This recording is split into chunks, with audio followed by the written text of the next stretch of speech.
the Q, then you would have died definitely. And he didn't hit it because he didn't miss it because you juked it. He missed it because he improperly aimed it.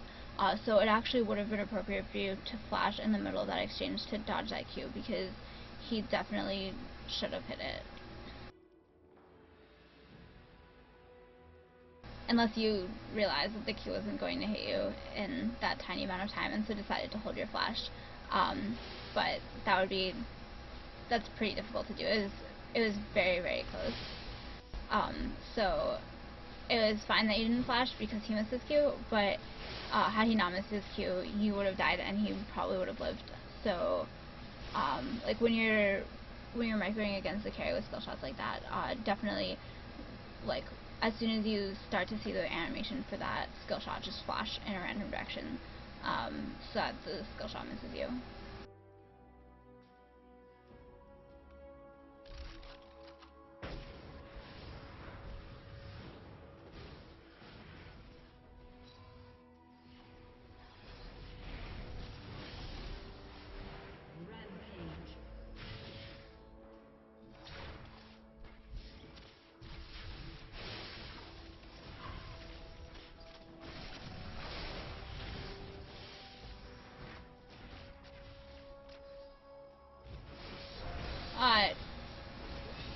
Generally, it's not that safe to tower dive like that.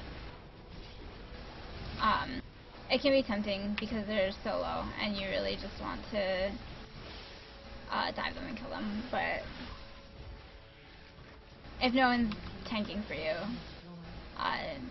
try to avoid diving like that when someone scary like Garen is still alive.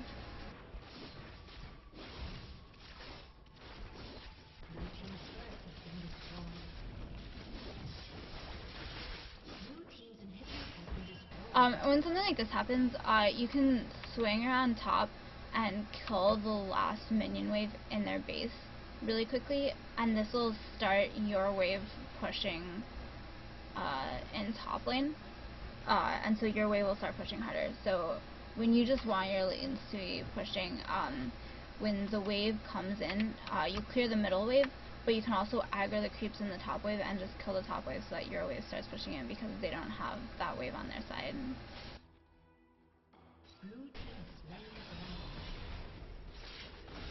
Okay, so I actually just missed this fight, so I'm gonna go back a bit.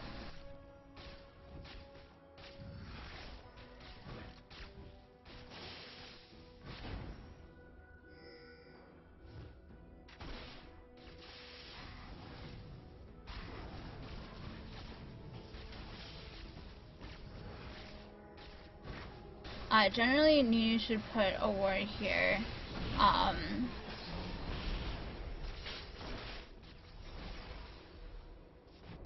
So Nunu should put a ward into this bush so that Kha'Zix can't sneak up on you like that. But then also when you saw this ward, you knew he was coming, but like, given that the fight was going to happen, you played that well. I don't know if you were doing it deliberately, but it was definitely good to stand right next to Nunu while he was still alive, so that the isolate bonus didn't happen.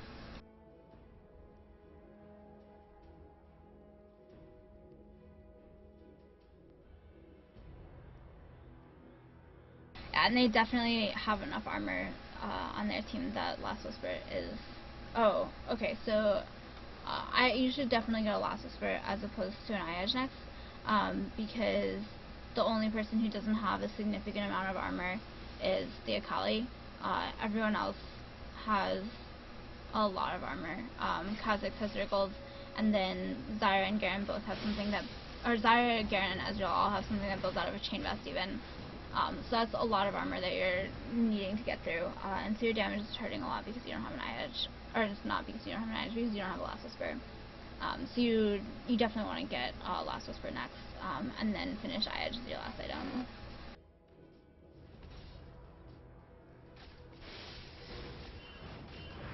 You guys are not safe here.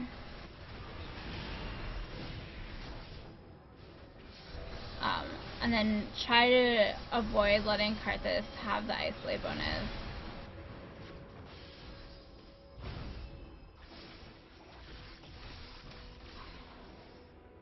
But basically you didn't know where Zyra was. If Zyra had been waiting with Kha'Zix, then Karthus was basically just dead from being extended that far.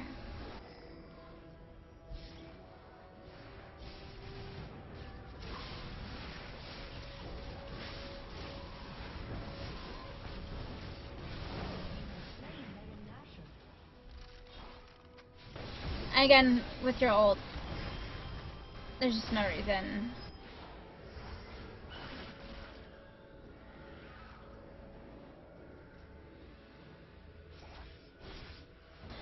So there you could have wanted to ult Ezreal to keep vision of him, so that your team can throw targeted spells at him. In particular, Nunu can Ice Blast him, because your headshot continues to provide vision.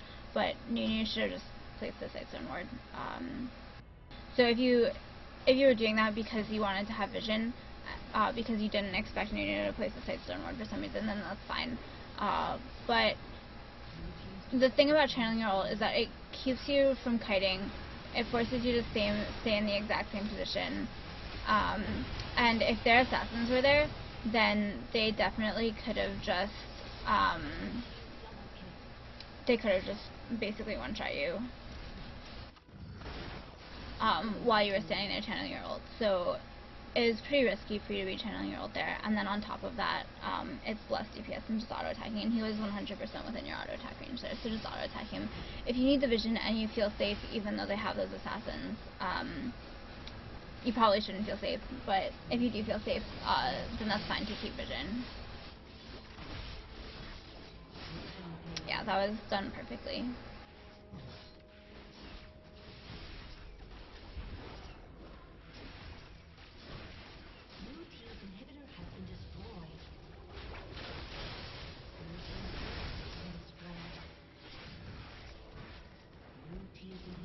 Yep, and now you can just win the game.